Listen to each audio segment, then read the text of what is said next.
Welcome to Life and Living. Welcome to Abundance of All Things. I'm excited. The promises of God are amazing. And the Bible goes on to describe these words as full of integrity.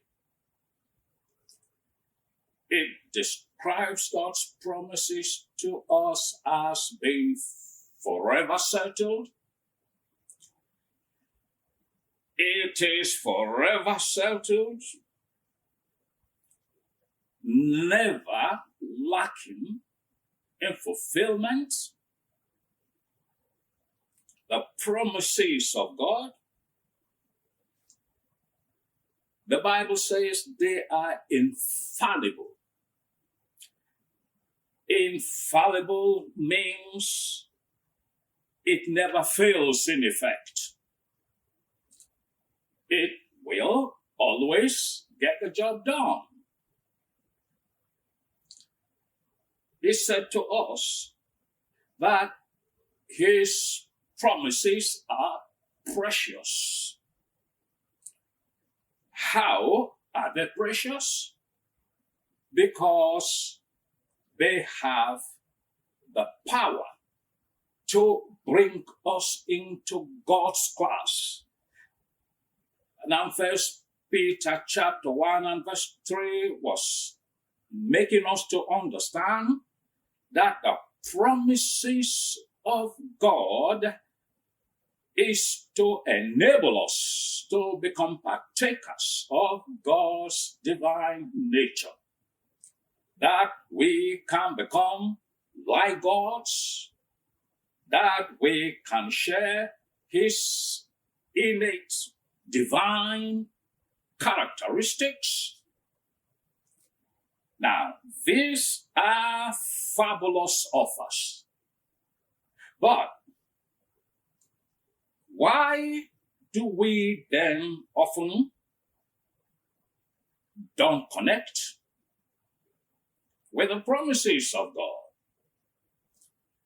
Now, the issue is God is a God of process. He has procedures. And there are, promises, but with conditions that are attached to them to bring them into fulfillment, and which many times we don't take the time, we don't take the pains to find out what will God have me do in order to access what He has promised. Now, the month of October was given to us as our month of abundance of all things.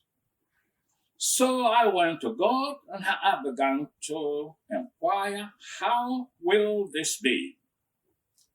And God referred me to Ephesians chapter 3 and verses 14 to verse 20.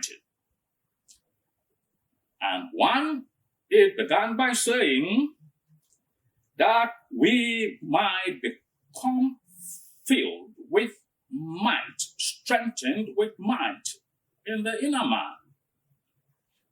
Strengthened with might in the inner man will mean, standing strong on His word, on what God has said He will do, standing in faith, not being moved by the circumstances of our lives to cause us to begin to believe otherwise, that we might be strengthened with might on the inside. Yeah, because when men fail, they fail first on the inside. So, God will have us to take strength in the inner man. And of course, all by the help of His Spirit. And two, that we be rooted and grounded in love. Love is His first commandment. Love the brotherhood, love of God, love in others. God looks into the heart of a man unto whom He wants to direct His abundance to see love. Like 2 Chronicles 16 verse 9. He said to us, I'm looking out for who has the right heart. A heart that is pure and grounded in love, and upon whom I can show my mighty power. 3.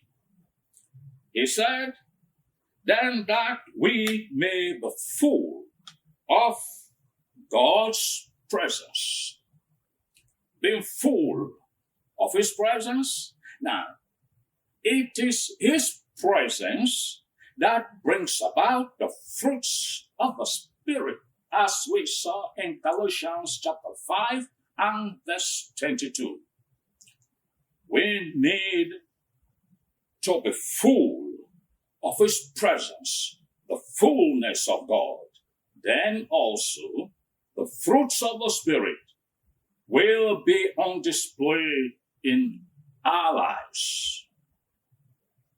Before we come to the last point, which I tagged the asking phase. And in verse 20, he said, now God will do. Now means when these conditions are met. God will do. Okay? Exceedingly, abundantly, all that we can ask or even think about. Wow. Abundantly. Then he said, ask. Asking is part of the procedure. We ask God. As we stand strong with faith in the inner man, we ask God with our hearts full of love and His presence in our lives, showing and displaying the fruits of the Spirit. We ask, and then God says, believe that I can do what you are asking. And that's the faith connection to it. You ask God, you believe God, then He said, call it forth.